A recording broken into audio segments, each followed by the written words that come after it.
بسم اللہ الرحمن الرحیم۔ شاہد اللہ انہ لا الہ الا ہو، گواہی دی اللہ نے کہ اس کے سوا کوئی معبود نہیں ہے۔ والملائکۃ، اور فرشتوں نے بھی، وہ العلم، اور اہل علم نے بھی، قائما بالقسط، وہ قائم ہے انصاف کے ساتھ، وہی حاکم ہے انصاف کا۔ لا الہ الا ہو، نہیں کوئی معبود مگر وہی، العزیز، و زبردست ہے، الحکیم، حکمت والا ہے۔ ان آیات کے بارے میں کہ بعض تفسیر میں لکھا ہے کہ یہود کے دو بڑے عالم شام کے ملک سے مدینہ منورہ کے علاقے میں آئے، تو جب وہ مدینہ کی بستی کو دیکھنے لگے تو آپس میں کہنے لگے تو بستی وہی ہے جس کے بارے میں تورات میں اس کی پیشن گوئیاں ہیں، اور اس کی کھجوریں، اس کے پہاڑی علاقے، یہ سارا نقشہ تو وہی ہے جو ہماری کتاب تورات کے اندر موجود ہے۔ اور وہاں لکھا ہے کہ یہیں جو نبی آخر الزمان ہوں گے وہاں تشریف لائیں گے، ان کی ہجرت گاہ ہے یہ۔ پھر وہاں گئے اور لوگوں سے پوچھا ہے کوئی بزرگ ہے جن کو لوگ نبی کہتے ہیں، تو لوگوں نے بتلایا ہاں جی وہ ہیں، تو آپ کے پاس حاضر ہوئے اور عرض کی کہ آپ محمد ہیں صلی اللہ علیہ وسلم۔ آپ نے فرمایا جی۔ آپ سے عرض کی کہ آپ احمد ہیں، تو آپ نے کہا ہاں میں محمد بھی ہوں، احمد بھی ہوں، کیونکہ پہلے کتابوں میں تذکرہ ہمارے نبی کا زیادہ طور پر احمد کے نام سے تھا، جیسے سورہ صف کی آیت نمبر 6، بشیرا برسول یأتی من بعد اسمہ احمد۔ سیدنا عیسیٰ علیہ السلام نے کہا تھا کہ میں جا رہا ہوں، میرے بعد ایک نبی آ رہے ہیں، ان کا نام احمد ہوگا۔ تو آپ نے کہا میں محمد بھی ہوں، احمد بھی ہوں۔ تو پھر انہوں نے کہا کہ ہم آپ سے سوال کرتے ہیں ایک، اگر آپ اس کا جواب دے دیں گے تو ہم مسلمان ہو جائیں گے، آپ پر ایمان لے آئیں گے۔ تو آپ نے کہا پوچھو۔ انہوں نے سوال کیا کہ اللہ کی کتاب میں سب سے بڑی شہادت کون سی سب سے بڑی گواہی ہے؟ تو اس کے جواب میں اللہ رب العزت نے اس آیت مبارکہ کو نازل کیا۔ جب آپ نے ان کو یہ آیت پڑھ کے سنائی تو یہ اس وقت مسلمان ہو گئے۔ کہتے ہیں کہ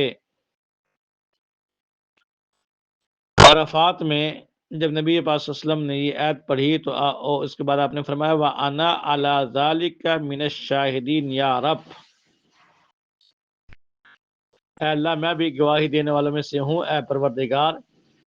ایک روایت میں آتا ہے کہ جو شخص اس آیت کی تلاوت کرے اور اس کے بعد کہے وَأَنَا عَلَى ذَلِكَ مِنَ الشَّاهِدِينَ یا رب، کہ اللہ میں بھی گواہی دینے والوں میں ہوں، تو اللہ رب العزت قیامت کے دن فرشتوں سے فرمائیں گے میرے بندے نے مجھ سے ایک عہد کیا ہے، اور میں عہد کرنے والوں میں سب سے زیادہ عہد کو پورا کرنے والا ہوں، اس لیے میرے اس بندے کو جنت میں داخل کر دو۔ جتنی بڑی فضیلت والی آیت ہے۔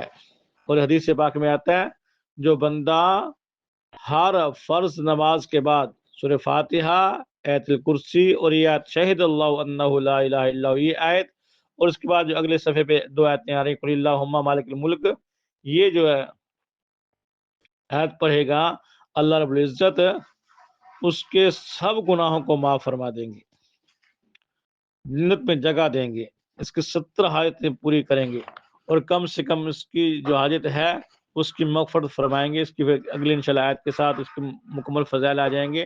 تو یہ بڑی فضیلت والی آیت ہے، ہر فرض نماز کے بعد اس کو، اور قل اللہم مالک الملک والی جو ہے آیت ہے، یہ دو آیتیں ان کو ضرور پڑھنا چاہیے۔ آیت الکرسی کو پڑھنے کا پہلے اہتمام ہوتا ہے۔ اور اس آیت میں ایک عجیب چیز یہ ہے کہ اللہ رب العزت نے جہاں اپنا تذکرہ فرمایا وہاں ملائکہ کا ساتھ فرشتوں کا تذکرہ ہے، ساتھ میں العلم کو بھی اللہ نے شامل کر دیا، یعنی یہ جو علم والے ہیں یہ ایرے ایرے نہیں ہیں، یہ بہت ان کی شان والے ہیں۔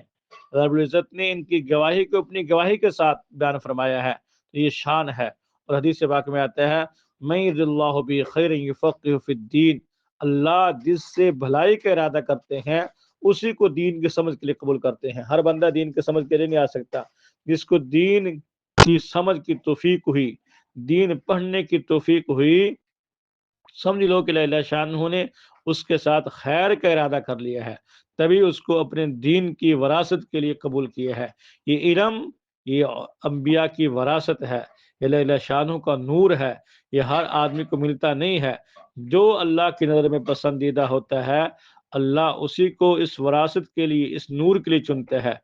ہم ہر ایک کے برتن میں نہیں دودھ ڈالتے تو اللہ اپنا نور ہر ایک دل میں کیسے ڈالیں گے؟ تو جس کو اللہ نے دین کے لیے قبول کیا ہے اس پہ اللہ شانہ کے ساتھ ایک اللہ کا اس کے ساتھ ایک خاص فضل کا معاملہ ہے، خاص رحمت ہے اس آدمی کے ساتھ۔ تو اس لیے جو آدمی دین کے ساتھ لگا ہے اپنے آپ کو ہلکا نہ سمجھے، بلکہ نبیوں کا وارث سمجھے کہ یہ وہ باتیں ہیں، یہ وہ قرآن کی آیتیں ہیں، یہ وہ تفاسیر ہیں جو اللہ کے محبوب نے امت تک پہنچائی اور ہمیں ان کو حاصل کرنے کا ذریعہ بنایا اور آگے لوگوں تک پہنچانے کا ذریعہ بنایا، ہمیں ان کے حاصل کر کے آگے پہنچانے کا ذریعہ بنایا۔ تو یہ ہماری سعادت مندی کی دلیل ہے اور ہمارے لیے ایک فخر کی بات ہے۔ تو لا الہ الا ہو، نہیں ہے کوئی معبود مگر وہی، العزیز زبردست ہے، الحکیم حکمت والا ہے۔ ان الدین عند اللہ الاسلام، دین اللہ کے ہاں بس وہ اسلام ہی ہے۔ اب قیامت تک کے لیے دین کا سکہ چلے گا۔ ومن یبتغ غیر الاسلام دینا فلن یقبل منہ، جو دین اسلام کو چھوڑ کے کسی اور دین کو حاصل کرنے کی کوشش کرے گا اللہ کے ہاں وہ قبول نہیں ہوگا۔ اب دین ہی رائج ہے قیامت تک کے لیے، یہ اسلام ہے، یہ دین فطرت ہے، یہ اللہ کا قانون اور آخری فیصلہ ہے۔ وما اختلف الذین اوتوا الکتاب، اور نہیں اختلاف کیا اہل کتاب نے مگر اس کے بعد کہ ان کے پاس علم آ گیا، بغیم بینہم، آپس میں ضد اور حسد کرتے ہوئے، وہ یہ کہتے تھے کہ یہ نبی ہماری نسل میں کیوں، ہمارے جو ہے خاندان میں کیوں نہیں آیا، بنی اسماعیل میں کیوں پیدا ہو گیا؟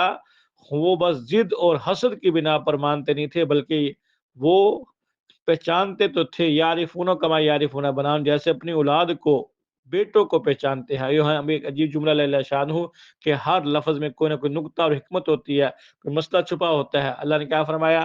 یعرفون کما یعرفون ابناءہم، ایسے پہچانتے ہیں جیسے بیٹی کو پہچانتے ہیں۔ حالانکہ بیٹی بھی اولاد میں ہوتی ہے، اللہ نے بیٹی کی تذکرہ نہیں فرمایا۔ جتنا انسان اپنے بیٹے سے مانوس ہوتا ہے، بیٹے کو جانتا ہے پہچانتا ہے، اتنا بیٹی کو نہیں جانتا، کیونکہ بیٹی کو زیادہ ماں پہچانتی ہے اور بیٹے کو زیادہ باپ پہچانتا ہے۔ تو اللہ کریم نے بیٹے کا تذکرہ فرمایا کہ بیٹی سے زیادہ بیٹا ہوتا ہے۔ جیسے تم بیٹوں کو پہچانتے اور جانتے ہو، ایسے نبی آخر الزمان کو جانتے پہچانتے ہیں لیکن مانتے نہیں ہیں۔ وجہ کیا ہے؟ بغی بینہم، ضد ہے اندر، یہ ہٹ دھرمی ہے اور حسد ہے جس کی بنا پہ مان نہیں رہے۔ ومن یکفر، یاد رکھو جو کوئی انکار کرے گا اللہ کی آیات کا، پھر اللہ شان جلد حساب لینے والے ہیں۔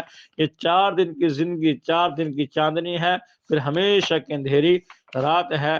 مرتے ہی جھٹکا لگتے ہی موت کا ان کی آنکھیں کھلیں گی۔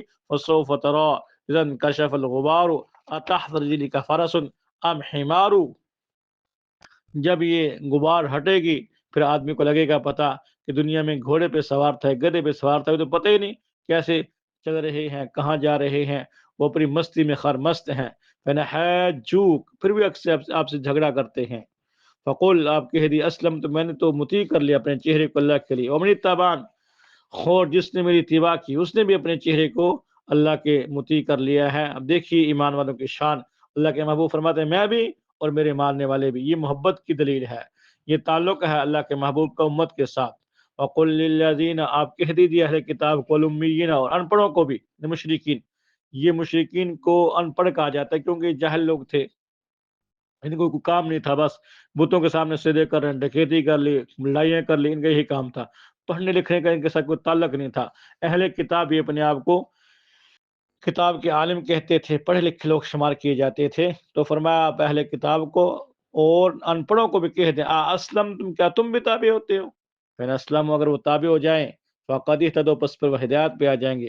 وین تولوا، اگر وہ منہ پھیر لیں، فانما علیک البلاغ، اے ہمارے محبوب آپ کا تو کام پہنچانا ہے، آپ کا کام پیغام پہنچانا، قرآن سنانا، راہ ہدایت کی طرف لوگوں کو بلانا ہے، منوانا آپ کی ذمہ داری نہیں ہے۔ مالی دا کم پانی پانا، بھر بھر مشکاں پاوے، مالک دا کم پھل پھلانا، لاوے یا نہ لاوے، آپ کا کام ہے اپنی ذمہ داری پوری کریں، پہنچائیں پیغام، مان جائیں گے ہدایت پہ آ جائیں گے، اپنی کامیابی حاصل کر لیں گے۔ اگر نہیں مانیں گے، دنیا کے اندر بھی ذلیل ہیں، آخرت کے اندر بھی ذلیل ہیں، اور باقی یہ کہ ہم نافرمانی کر کے بچ جائیں گے، ہمیں کوئی پوچھنے والا نہیں ہے، کیوں نہیں؟ واللہ بصیر بالعباد، اللہ اپنے بندوں کو دیکھ رہے ہیں، کون نیکی کے رستے پہ ہے، کون برائی کے رستے پہ ہے، کون اللہ کے مان رہا ہے